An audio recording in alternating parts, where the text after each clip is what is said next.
Gamit ang isang magarang sasakyan ay tinungo ng gobernador at ng kanyang tagapangalagang si Simon ang probinsyang kinalalagakan ng Berdugo. Walang nakakaalam ng tunay na pangalan nito.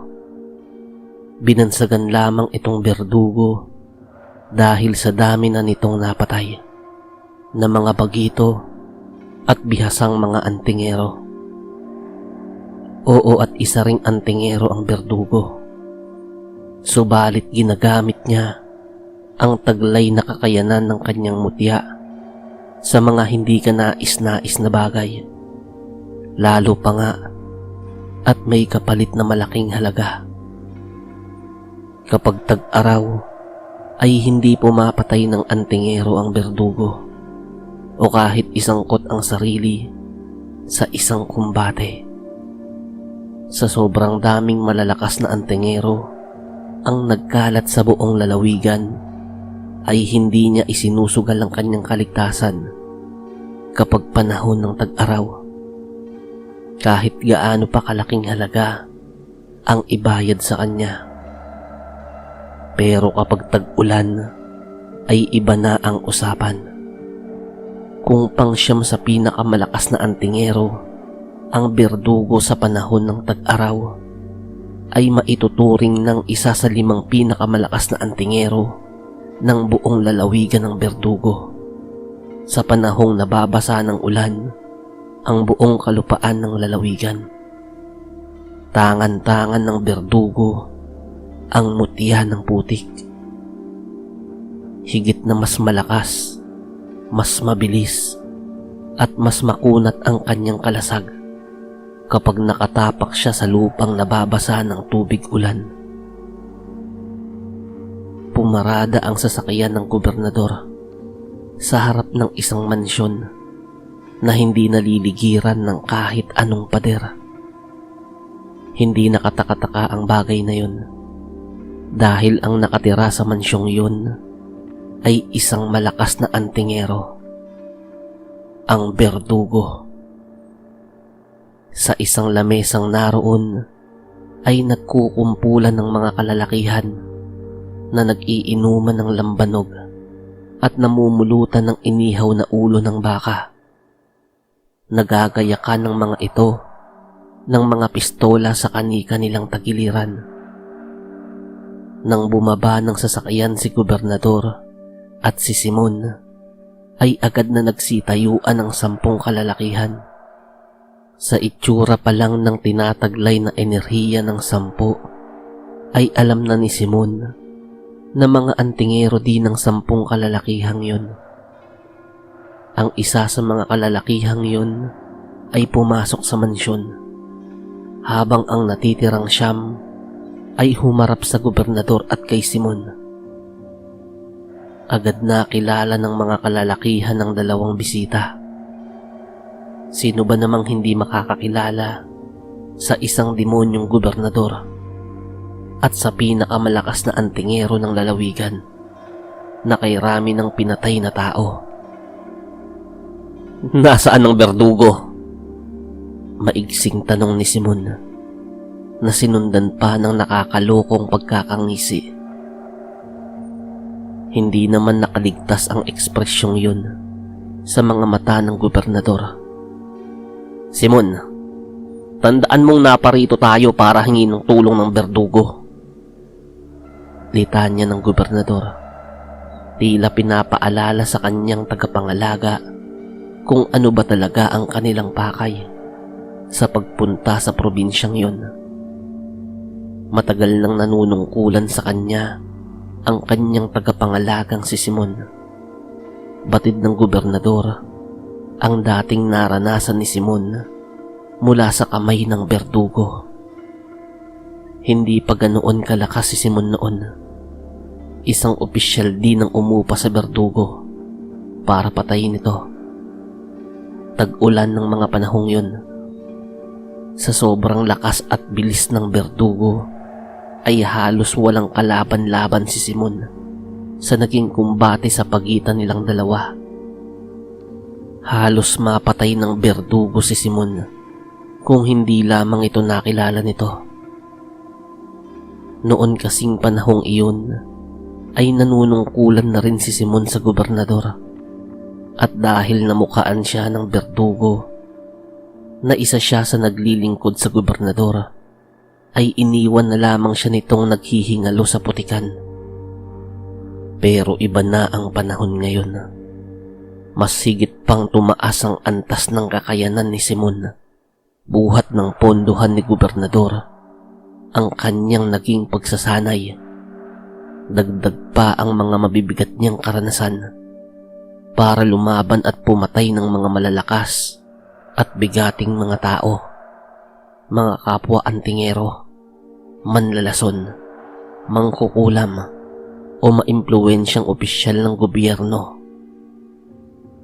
Hindi niya lang magawang makipaghiganti sa berdugo dahil masyado itong madulas. Hindi nagkukrus ang kanilang landas. Isa pa ay may tungkulin siyang dapat gampanan, ang maging tagapangalaga ng gobernador sa lahat ng oras at pagkakataon.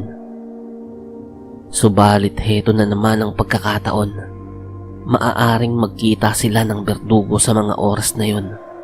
Nararamdaman niya ang enerhiya nito sa loob mismo ng mansyon. Uulitin ko, nasaan ang berdugo? Sa pagkakataong yun ay nawala na ang pagngisi sa mukha ni Simon. Simon, wala dito ngayon ang berdugo. Sagot ng isa sa mga kalalakihang naroon. Sinungaling! Mabilis na sinuntok ni Simon ang sumagot na lalaki. Napaatras yun ng 5 metro bago tumumba sa lupa. Nagsitanggalan din ng mga ngipin noon at nabali ang ilong. Nang daluhan yun ng mga kasama ay nakumpirma ng mga ito na binawian na ng buhay ang kasama nila.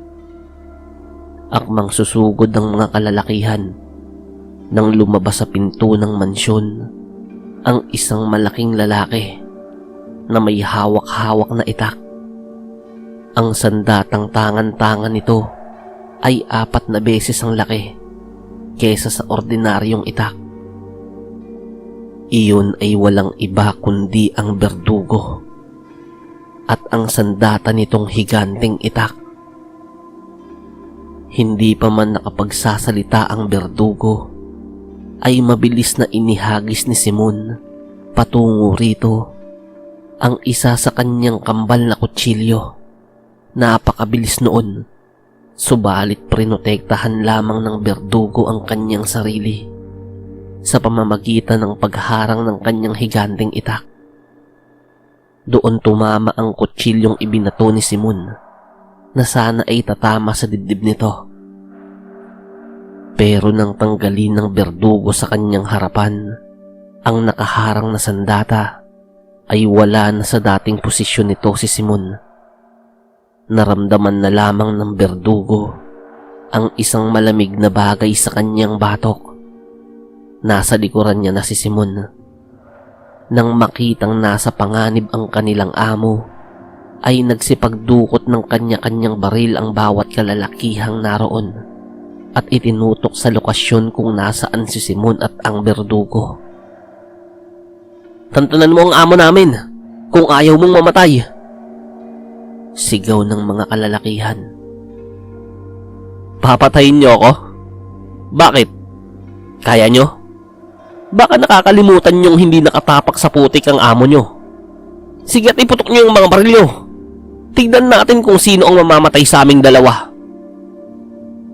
Nang uuyam at nang hahamong litanya ni Simon, hindi pa rin ito binababa ang pagkakatutok ng kutsilyo nito sa batok ng berdugo.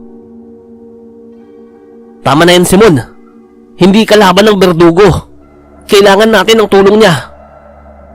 Pasigaw na sambit ng gobernador.